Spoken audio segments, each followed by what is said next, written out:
Film की शुरुआत में हम मेरे कार को देखते हैं जो गैस स्टेशन पे आके रुकती है। उसमें से एक आदमी निकलकर अंदर गैराज में जाता है और मैकेनिक से अपनी कार ठीक करने को कहता है, पर मैकेनिक ने उसे जवाब दिया आज गैराज बंद है और कोई कार ठीक नहीं होगी। उस आदमी ने कहा प्लीज ठीक कर दो, मेरी डैड की तबीयत बहुत खराब है और मेरा वहाँ जाना बहुत जरूरी है। मैकेनिक ने रूटीन से ज्यादा कैश का मुतालबा किया, जिस पर अजनबी ने हाँ कर दी तो वो कार ठीक करने लग गया। हालांकि कार कोई बड़ी खराब नहीं थी, उसने मामूली सी कार ठीक करने के $200 मांगे। अजनबी उसे देखकर हंसने लगा और फिर बोला मैं जानता था तुम लालची हो, इसलिए मेरे पास तुम्हारे लिए कुछ खास है। उसने एक गन निकाली और उसे शूट करके गन को वहीं फेंक कर बाहर निकल गया। उस लालची मैकेनिक को कत्ल करने के बाद अजनबी सीधा सिर्फ नामी इंसान के ऑफिस जाता है जो एक बार चलाता है। यहाँ पर हमें पता चलता है कि कत्ल होने वाला मैकेनिक सिलम का दोस्त था, जिसने काफी अरसे से उसके पैसे वापस नहीं किए थे और उसको मारने की सुपारी भी सिलम ने ही दी थी। उस टाइम सिलम के ऑफिस में मरम्मत का काम चल रहा था क्योंकि रात को उसके ऑफिस में चोरी हुई थी। क्या चोरी हुआ था ये हमें मूवी के आखिरी हिस्से में पता चलेगा। अब इस बार में काम करने वाली एक लड़की मैरी को हम देखते हैं, जिसके बॉयफ्रेंड ने आज उसे प्रपोज करने के लिए आना था। उसने अपने बॉयफ्रेंड के लिए एक केक का भी ऑर्डर किया था। आज का दिन उसके लिए बहुत ही स्पेशल था, इसलिए वो बाहर से भी जल्दी जाने का फैसला करती है। मैरी अपने बॉस के ऑफिस छुट्टी लेने के लिए आती है तो वहाँ पर वही अजनबी कातिल बैठा होता है। मैरी उन दोनों की बातें तो नहीं सुन पाती, लेकिन फिलहाल बॉस को बताकर यहाँ से चली जाती है। इसके बाद वो कातिल भी ड्रग्स और पैसे लेकर वहाँ से चला जाता है और घर आने पर अब मैरी सबसे पहले वॉइस मैसेज सुनती है जो कि उसके बॉयफ्रेंड टॉम का था, जिसमें वो कहता है मेरे मोबाइल की बैटरी डेड होने वाली है और मैं रास्ते में ही हूँ, जल्द तुम तक पहुँच जाऊंगा। अपना फोन चार्जिंग पे लगाकर मैरी घर की सजावट में लग गई। उसने थोड़ा सा घर डेकोरेट किया, कपड़े चेंज किया और इसी दौरान हमें देखने को मिला कि उसने अपने घर में एक गन भी रखी हुई है। अचानक से उसे अपने दरवाजे से अजीबोगरीब सी आवाज सुनाई दी, जैसे कोई अंदर आ रहा हो। घबरा कर जब वो नीचे गई तो उसने देखा कि दरवाजा आवाज से ही रहा था, वहाँ पर कोई भी नहीं था। सीन कट होता है और इसी अजनबी कातिल को सुनसान रोड पर अपनी गाड़ी में देखा जाता है। अचानक से उसे ड्रग्स लेने का ख्याल आता है। वो कार में बैठे हुए ड्रग्स लेने का डिसाइड करता है और इसी चक्कर में इसका ध्यान सामने रोड से हट जाता है। सुनसान रोड और अंधेरे की वजह से गाड़ी का कंट्रोल लूज हो जाता है एंड इसी वक्त एकदम से गाड़ी के सामने कोई आ गया, जिससे उसकी गाड़ी का एक्सीडेंट हो गया। गाड़ी उस अजनबी को कुचलती हुई एक दरख्त से टकरा गई। इसी झटके की वजह से अजनबी कातिल के अपने पाँव भी जख्मी हो गए, लेकिन खैर वो हिम्मत करके बाहर निकला और इस आदमी को देखता है जो उसकी गाड़ी से हिट हुआ। उसने देखा कि इस लड़के की हालत बहुत ही खराब हो चुकी थी। इसका मुंह बुरी तरह बिगड़ चुका था, पहचान में भी नहीं आ रहा था, खून भी पानी की तरह बह रहा था। इस कातिल ने इधर उधर देखा, दूर से उसे एक लाइट जलती दिखाई दी, बता वहाँ कोई रह रहा था। कातिल ने यहाँ से भागने का सोचा। पहले उसने अपनी कार चलाने की कोशिश की,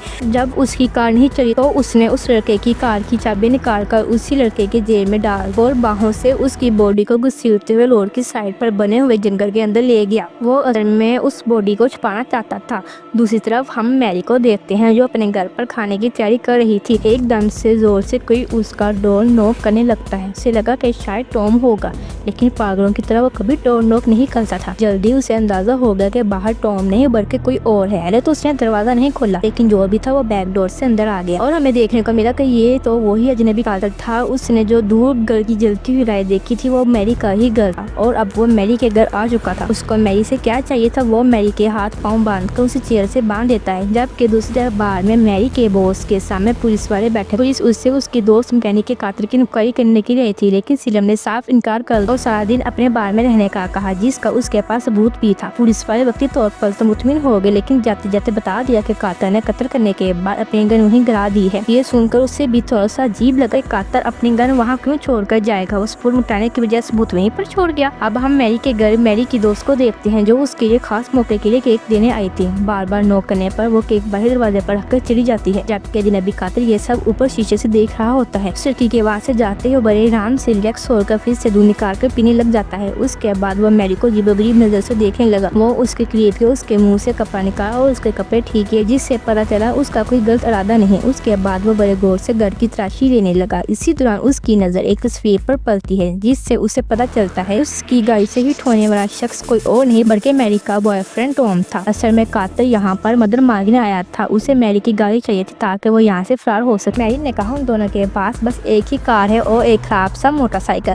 कातिल ने उससे चाबियों के बारे में पूछा, जिस पर मैरी ने उसे बताया कि टॉम सारी चाबियां अपने पास रखता है, वही चाबियां जो कातिल टॉम की पॉकेट में डालकर उसे जंगल में फेंक आया था। वो समझ गया कि चाबियों के लिए उसे दोबारा जंगल जाना पड़ेगा। उधर वो जंगल के निकल दूसरी तरफ मैरी के बॉस का बाल दिखाया जाता है, जहाँ बार में काम करने वाली आखिरी लड़की ऑफिस में बताने के लिए आती है, लेकिन बॉस उसे जाने से पहले खुश करने का कहता है क्योंकि उसने तमाम लड़कियों को इतना ज्यादा एडवांस दिया होता है कि कोई इनकार नहीं कर पाती। कुछ वक्त के बाद लड़की चली जाती है तो बॉस को अपनी गन देखने का ख्याल आता है जो उसके ग्रैंडपा ने दी थी, जिसको वो हमेशा एक बॉक्स में संभाल कर रखा था। उसने जैसे ही बॉक्स खोला तो उसका दिमाग फटेने लगा क्योंकि बॉक्स में गन ही नहीं। घबराहट में उसके नाक से खून तक आने लग गया तो सारा मामला समझ गया था। रात को उसके बारे में जो चोरी हुई थी, चोरी करने वाला कोई चोर नहीं था और ना ही उन्होंने कोई मामूली सी चीज चुराई थी। चोरी करने वाला वही अजनबी कातिल था जिसने चुराई हुई गन से उसके दोस्त का कत्ल किया और गन को इसलिए वहाँ फेंक दिया था ताकि जब अगर इंक्वायरी हो तो सिरम ही इस केस में फंस। सिरम का दिमाग खराब हो रहा था। अजनबी कातिल उसे डबल क्रॉस कर गया था। उसने सिरम से पैसे भी ले लिए और मर्डर के तौर पर वो सिरम को ही फंसा गया था। अब दिखाया जाता है कि वो कातिल जंगल में आ चुका है। जंगल में वो टॉम की बॉडी ढूंढ रहा है ताकि वो उसकी जेब से चाबियां ले सके, ताकि वो इस मुसीबत से निकल सके। लेकिन जंगल में आकर क्या देखता है कि टॉम मरा नहीं, वो अभी भी जिंदा है और कोडिंग करके अपने घर तक जाने की कोशिश कर रहा है। कातिल जब उसके पास आया तो वो डर सा गया, लेकिन उसके जिस्म से बहुत ज्यादा खून निकल चुका था और वो जिस्मानी तौर पर बहुत कमजोर हो चुका था। जैसे ही उसने खांसा तो उसके खून के छींटे कातिल के ऊपर गिर और वो गुस्से से पागल हो गया। हालांकि इसने टॉम की गलती भी नहीं, लेकिन कातिल ने उसे इस नाककलदा गलती की सजा देने का फैसला किया और मार मार कर उसकी जान ही निकाल दी।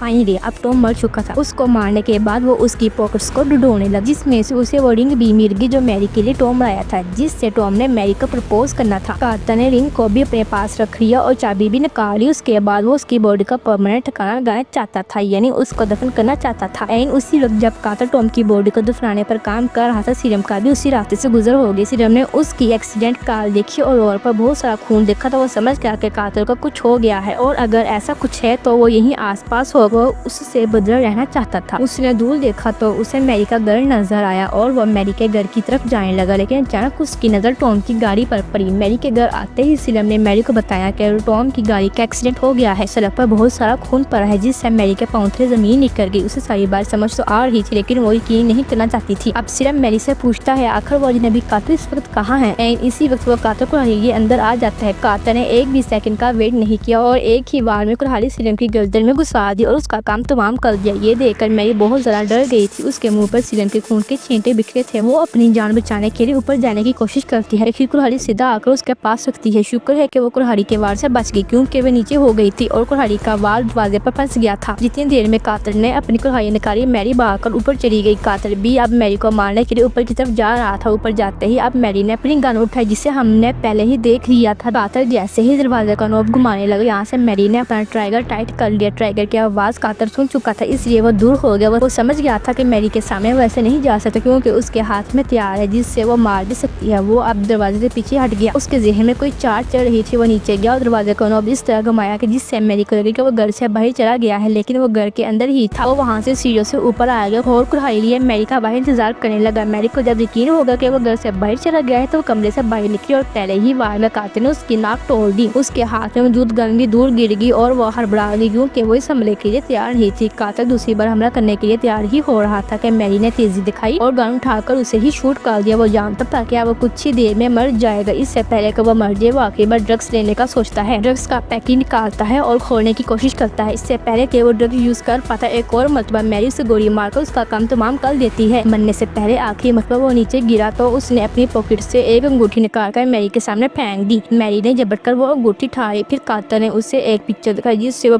फोन कर रोने लगी। आज एंगेजमेंट के दिन पर ही सब कुछ हो गया। उसे देखते हुए कातिल हंसते हुए मर गया। कातिल के सामने ड्रग्स पड़ी थी जिसे वो ले न सका और मैरी के हाथ में वो रिंग थी जिसका फ्यूचर वो हासिल ना कर पाई। और बस यही देखते हुए कहानी खत्म।